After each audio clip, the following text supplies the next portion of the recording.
дүние жүзі қазір осы биопродуктыға өтіп жатыр. Негізі калифорниялық қызыл құрттар оңтүстік Қазақстандарда, Алматы, Тараз, Қызылорда, Шымкент, Жетісайда 70 теңгеден сатылып жатыр. Түсіндіру мақсатында қалай берілу керек екен, қай уақытта берілу керек екен жөнінде біз. Өйткені біздің Қазақстанның жері наркоман болып қойған. Былтыр алдыңғы жылы 40 тонна алып жүрген кісілер 55-60 тоннаға дейін алды. Шаруаға тиімді жалпы жолдары қарастырылады. Бұл жерде шығын көлемі аз. Кішкене жалқа олар жұмыс істей алмайды. То есть Қазақстанның құрттары. Қазір бір зат айтайын десем, комментарияда боқталып қалып кетем ба деп отырмын. Бұл негізі 4-5 айда уже 10 есе көбейетін. Бір қапта 50 литрда, 50 литрің где-то бір 40 килограммдай болып қалады да. Тыңайтқыш ретінде жаңағы егістік алқабына беруге болады. Өйткені навоздың ішінде жаңағы не бар да, аммиак деген бар. То есть сідік та. Вот сідік деген ол жаңағындай өсімдіктерге тікелей зиянда өлтіріп тастайды. Химия деп айтуға да болады да оны уже. Ал шұбалшының асқазанынан өткен екен, ол уже био болып кетеді. Жақсы дамып келе жатыр десек те болады бізде.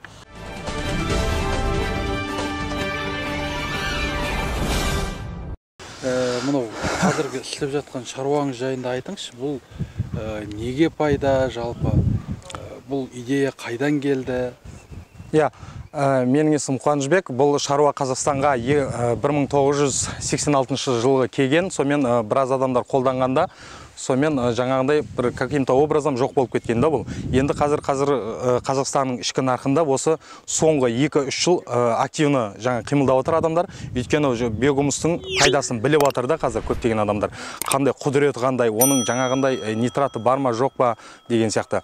И сосын бар біріншісінде бұның жаңа химикат нелер болмайды да. То есть адамға зиянкестік жоқ. Жаңа асқазандарына ше, денсаулығына. Сөйтеді, екіншісі ауылдағы кісілерге жұмыс орны өте жақсы да. Бұған мысалға 1 квадрат алсаңыз, 1 квадрат сетсеңіз, 1 жылдың ішінде 100 квадратқа көбейтуге болады да бұны. Тем более жаңағындай инвалид кісілер, жаңа пенсионер кісілер, қарт кісілер тек қана суын шашып отырса, ол жас балдар аударып беріп отырады. Сосын барып бұны квадрат метрмен де шашуға болады. Бұның жаңағы шылаушының асқазанынан шыққан биогумусты как удобрение ретінде қолданып жаңағындай уже 2 жылдан бері дихандардың өздері дәлелдеп тастады да, қазір Қазақстан ішкі нарқында. Тек қана Қазақстан емес, бұл жерде Европа, Восток, Азия, бүткіл дүние жүзі қазір осы биопродуктыға өтіп жатыр. Енді тағы да айта кететін болсақ, бұның жұмысы қиын емес та, қиын емес, бәрі оңай қолданады. Сорт қайдан алып келіп жатсыздар, бұны қазір мысалы сіздер өндіріп жатсыздар, оны қайда өткізіп жатсыздар? Адамдар алып жатыр. Бұны былтыр қанша өндіріп, қанша саттыңыздар? Биыл қанша өндіріп жатсыздар? Жалпы бұлар қалай көбейеді?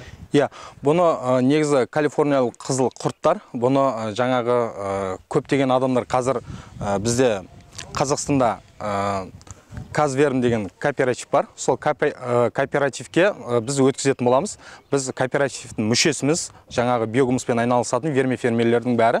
Сол кісілер жаңа кооперативтен жинап алып, жаңа оптым алатындарға өткізеді. То есть ол жердің жаңағындай лабораториясы болады, тексереді, мынау болады, мынау болмайды, мынау калий, кальций, фосфор, азот деген жаңа көптеген ішіндегі бактерияларды, жаңа пайдалы және пайда емес бактериялардың бәрін тексеретін лаборатория болады, олар тексереді жаңағындай. Сосын барып қана жаңағындай вермифермерлерден осы продукцияны өндірген жаңағы вермифермерлерден алып, үлкен жаңа алқапта жинап, сосын барып сататын болады. Яғни жаңағы дихандарға сатады, сосын барып уже жаңағы адамдар қазір Қазақстанда көптеген үйреніп жатыр. Осы 2024-2025-тен бастап, Құдай қаласа, осы экспортқа шығарсақ па деп жатырмыз да. Осы жаңа Казвермнің арқасында біз жаңа Казвермнің мүшесіміз ғой. Сонымен ақылдаса келе бәріміз осы экспортқа шығарамыз деп жатырмыз. Оны жаңағындай өзара бағасы шыққан, қазіргі таңда оңтүстік Қазақстандарда, Алматы, Тараз, Қызылорда, Шымкент, Жетісайда 70 теңгеден сатылып жатыр. 70 теңгеден. Батыс жақтарда, о жақтарда Ақтөбелерде 90 теңгеден, Ақтауда 110 теңгеден да. 70 теңгеден ол қалай штугы ма? Литрі да. Биогумустың литрі. Бұл жаңа құрғақта, бұл влажный болған екен, уже литр деп есептеледі. Бұл кубпен ше, тонналмен емес, кубпен есептеледі. Сондықтан 1 литрі 70 теңге болады. То есть қидың 1 литрі 70 теңге да, көңнің 1 литрі. Енді былтырғы жылы ауданда адамдар алды ма, сұраныс болып жатыр ма енді бұған? Иә, былтыр қазіргі таңда Қазақстанда мынау осы жақын жерде Шардарада қарбыз екті, былтыр осы Жетісайдағы қарбыз екті, қауын екті, болгарский баклажан, помидор, огурцы, помидор бәрін екті. Нәтижесін көрді. Қазіргі таңда Шардарада көптеген адамдар осы биогумуспен егіп жатыр. Бізде 1,5 гектар дарбызға осы биогумуспен егіп жатырмыз. Биогумус өзіміздікі болғандықтан біз 1,5 гектарға 12 куб апарып төктік. Өйткені ол былтырда алдыңғы жылда егілген жерді, отырып қалған жер. Соның нәтижесін осы жақын ортада 1-2 айдың ішінде көрсететін боламыз. Осы YouTube каналы бар, YouTube каналдан бәрін көрсететін боламыз. Енді ол жерде мынау Мақталда, мына жерде де бір кісі өткенде 20 куб алып келді, 20 тонна. Ол кісі де жаңа помидорға жарты литрден көшеттің астына қолданды, сосын бар дарбыздың астына 1 литрден қолданды. Қазір ол кісінің дарбызы мен помидоры Жетісай ауданы бойынша нөмірі 1 деп айтуға да болады.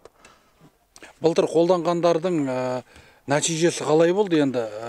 Жаңағы анау химиялық дәрі-дәрмектерді қолданып жатқан, препарат қолданып жатқандар мен мына сіздердің өнімді қолданып жатқандар өнім беруінде айырмашылық? Енді химия болмаса болмайды. Химияны аз ғана қосу керек. Өйткені біздің Қазақстанның жері наркоман болып қойған. Ол жерге жаңағындай мысалға темекі шегетін адамға бірден темекі бермей қойсаң болмайды. Оны жайлап 1 штук 2 штуктен азайтасың. Сол сияқты жерде де жыл сайын 20%, 25%дан жаңағы химикатты бермей қойып, орнына осы жаңағы био удобрениені беріп, былайынан көбейтіп, химиядан 4-5 жылда жаңағындай арылуға болады да, возможность. Сондай мүмкіншілік көп та осындай. Оның әртүрлі жолдары бар. Сондықтан ол химияны қоспаса болмайды қазір.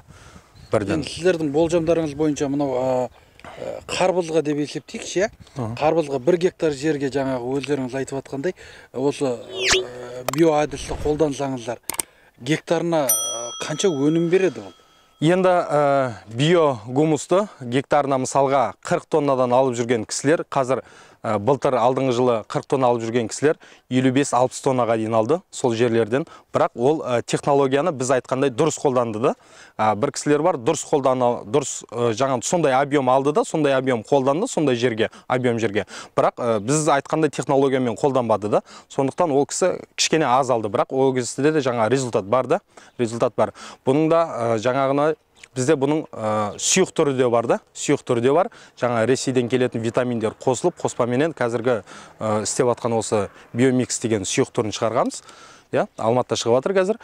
Соны өзіміздің мамандар бар. Жаңа биогумуспен айналысатын агрономдар бар. Осы Европа, Восток, Азиядан жан-жақтан ақпарат жинап, осыған жаңағы әртүрлі жан-жақтан витаминдер қосып, сұйық түрін шығарып жатырмыз да. Оны да жаңағындай бетіне шашса да болады, химикаты жоқ та, оның тек қана витамин. Бетіне шашса да болады, сосын барып, жаңа тамырдан берсе де болады, су қарғанда арықтан да бересіз. Ол өте күшті нәрсе ол да. Енді былтырғы жылы қанша жерге, қанша аумаққа осы әдісті қолдандыңыздар? Алдағы уақытта ауқымын кеңейту жалпы жоспарларыңызда бар ма? Иә, бар, ол бар. Бізде уже Қазақстанның түкпір-түкпірінде оқталып атқан адамдар бар. Жаңағындай уже ақша салып атқан адамдар бар, спонсорлар бар. Жүздеген миллиондап ақша салып атыр. Ол кісілердің аттарын атайып айта алмаймыз. Жаңа себебі өзінің себептер бар. Сондықтан бұл жерде мысалға мен былтыр сентябрьде бастағамын осы 240 квадрат метрді. Осыны Құдай қаласа қазір осы 1 айдың ішінде 2000 квадратқа жайсаққа деген жоспарлап отырмыз. Қазіргі таңда осы бір үлкенірек бір жер іздеп жатырмыз. Қоршалған арендаға болмаса өкіметке барып сұрап көреміз енді. Амалын табамыз, осы 1 айдың ішінде осыны 2000 квадратқа жайып, ауылдағы жаңағы сасып жатқан көңдерді, иіс шығып жатқан көңдердің бәрін жинап, бір жерге жаңа обработка қыламыз да. То есть жаңағындай өңдейміз оларча. То есть уже біз жаңағындай сол ауылға жұмыс орнында тауып береміз да. Адамдарға жұмыс орнын тауып береміз, мусорларын аламыз. Одан кейін барып Қазақстанға пайдалы бір дүниелер шығаратын боламыз да тағы да. Енді бұл жаңа Калифорния қызыл құрты деп жатсыз ғой. Бұл құртпен біздің қазіргі осы жергілікті жаңа шылаушындардың айырмашылығы ма? Жердегі құрт жаңағындай жалқауда кішкене жалқау, олар жұмыс істей алмайды. То есть Қазақстанның құрттары. Қазақстанның құрты бұндай жаңағындай асқазаны өтіп шығара алмайды да. Калифорнияның құрты, ол влажный жерде жүреді, бірінші. Екінші, ол постоянно тамақ жеп жүреді. То есть Калифорнияның құрты біздің жерде жүре алмайды. Біздің жер қатты да оларға, бетіндегі, үстіндегі слейкей түсіп қалады да, сосын қатып қалады, өліп қалады. То есть біздің жер қатты жүре алмайды. Ол постоянно азық керек оған. Сондықтан Калифорнияныкі осы гөңде ғана влажность бар, температурасы бар, тамағы бар. Болып жүре береді оларға. Еш нәрсе керек емес басқа. Ол жаңағындай үлкен бір қаржы салып айналысатын бизнес емес та бұл ше. Уақытпен жайлап уже стаж жинап айналысатын жаңағындай бизнестің бір түрі да. Жергілікті құрттар да еріншек дейсіз ғой да? Жергілікті құрттар. Қазір бір зат айтайын десем, комментарияда боқталып қалып кетем ба деп отырмын да. Енді сіз енді дәл осы нәрсемен айналысып жатқаныңызға қанша уақыт болды? Сіздер мұны қазір көң деп жатсыздар ғой. Малдың нақты қайсының көңі тиімді бұларда асырағанда? Малдың, төрт түлік малдың қиы болады. Негізі жылқы менен қара мал, сиырдікі, яғни солардікі абзал. Өйткені сиырдың асқазаны 76% қорытыда да 24% қорытпайды. Ол уже шикі болып шығады, жаңа сиырдың, жылқының асқазанынан ше. Бұл жаңа шіріген нәрсені жейді. Жаңа сиыр мен жылқыдан уже жаңағындай толық обработка істелмеген нәрсе ол тез шірейді да. Ал егер қойдікі болса, қойдікі мұндай құмалақ болады, домалақ қатты болады. Сол 50% қортыда да 50% қортпайды. Яғни оның іші қатты. Жаңағындай басқа да бір арамы шөптер қойдың құмалағымен де келеді да. Атап айтатын болсақ, ол жаңағындай бір-екеуі бар да, оның қазір. Видите? Сондықтан төрт түлік малдікі де болады. Негізі жаңағындай абзалы сиырдікі мен жылқыныкі. Енді бұнымен айналысып келе жатқаныңызға қанша уақыт? Енді бұны айналысып келе жатқаныма мен былтырдан бері айналысып жатырмын. Бұны, бірақ жаңағы бұны айналысып келе жатқаныма былтырдан бері айналысып келе жатырмын, бірақ білетінім баяғыдан білем да. Жаңағындай гүл өсірдік, басқа өсірдік, үйттік, бүйттік, химикатты көрдік, басқа да удобрениялерді көрдік. Оның бірақ жаңағы биоудобренияның арасындағы ең жақсы осы биогумус екеніне көзім жетті да. Бүткіл жаңағы көптеген адам дүние жүзі осымен айналысып жатқан екен, бізде енді жаңағы олардан да қап кетпейік деп, осыны жаңағы адамдарға үйретіп жатырмыз да. Осылай істейді технологиясын, евро технологиясын қазір уже үйреніп жатырмыз. Біз үйренеміз да, сосын барып жаңағы өзіміздің біз шәкірттерімізге үйретеміз ары қарай. Осы Құдай қаласа июнь айында Турцияға барамыз. Турцияға барып, турецкий технологияларын үйреніп келеміз барып. Сосын барып турецкий технологияларды уже жаңағындай тегін үйрететін боламыз да адамдарға. Енді мына нәрсені айтыңызшы, бұл қалай көбейеді, қалай көбейтесіздер бұны? Басында қанша алып келіп едіңіздер? Қазір қанша болды? Или болмасам жаңағындай. Енді қыста қай жерде істейсіздер бұны? Бұны көбейту тәсілі біз былтыр сентябрь айында 15 квадрат метр алып келгенбіз. Қазір 240 квадрат метрге уже толып кетті, одан асып кетті. То есть біз ұзақ уақыт ұстап қойдық. Осы 8 айдың ішінде. 8 ай деген негізі ұзақ. Бұл негізі 4-5 айда уже 10 есе көбейетін. То есть 1 квадрат аласың, 4-5 айда 10 квадрат болады. Сондай затта бұл. Енді бұл қысқы температурада, қысқы ауа райында оңтүстік Қазақстан болған екен, бұл далада жаурамайды. Яғни бұның бір жағын пәс класста, бір жағын биік, бір жағы пәс жағы 30 сантиметр, биік жағы 70 сантиметр болатын болса, күн суық кезде жылы жаққа өздері өтіп, бұлайынан жүре береді. Сосын барып, бұған сабан жауып қойған абзал негізі, қысы жазы. Себебі жазда беті тез кеуіп кетпейді, қыста жылы болады. Қыста қардан қорғайды, сосын барып үстінде қар болады, асты жылы болып жата береді. Енді бұның тез көбеюі бір шұбалшын жылына 14 мың, 16 мың жаңа есе көбейеді бір шұбалшының өзі. Енді ол жерде жаңағындай 5 айда 10 квадрат, біз квадратпен айтқанымыз жаңағы өйткені астындағы кокондарын есептеп атқан жоқпыз да, оның коконы өте көп болады. Ол мыңдаған есе көпті, коконның өзі. Сондықтан тез көбейетін шұлаушындардың бір түрі ғой. Шұлаушынның негізі бір 10 мыңдаған түрі бар да. Суда жүретіні бар, талда жүретіні бар, жапырақта жүретіні бар, жібек шұлаушын дегені бар, басқа да бар, жібек құрттары. Енді бізде мынау, сіздер қазір енді канадалық деп жатсыз ғой да.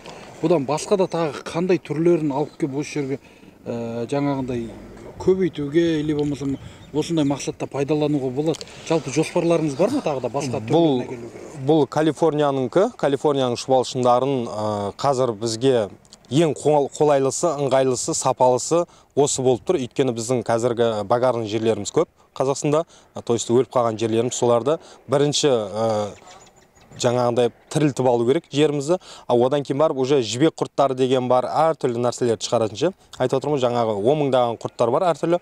Ол жаңағындай басқа кісілер әкпейліп жатыр. Уже бір екі кісілер деген сияқты ше. Вот о кісілерді енді өкімет осыны қолдайды деген үміттеміз. Өйткені көп адам уже 6 мыңға жетті біздің санымыз Қазақстан бойынша. Осымен айналысып жатқанға, өйткені бұл бүткіл жаңа жерімізге де, өкіметке де, халыққа да пайдалы екені айдан анық бәрімізге көрініп жатыр. Сондықтан басқа шұбалшында ол алдағы уақытта көре жатамыз басқа түрлерін. Ат жөніңізді? Қуанышбек Сыдығұлы. Фамилия? Қуанышбек Сыдығұлы. Каюпов Қуанышбек Сыдығұлы. Сіздерде мынау бір фирма или шаруашылық па или қалай? Бізде жоқ, бізде шаруашылық қой. Бізде басқа да жаңа өнімдер бар, өзімізде шығарып жатқан өнімдер бар. Оны алдағы уақытта көрсете жатамыз тағы да. Жетісай ауданы бойынша жалпы биогумус өндірушілермен біз қазіргі таңда осылай жұмыстармен атқарып жатырмыз. Ауданда биогумус өндіруші жеке тұлғалар, азаматтар қазіргі таңда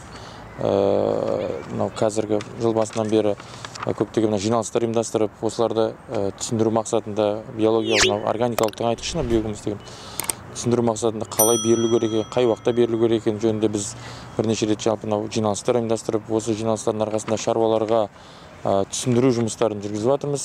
Қазіргі таңда биогумус өндірімде органикалық тыңайтқыштар ретінде қатарылады жатады бұл биогумус.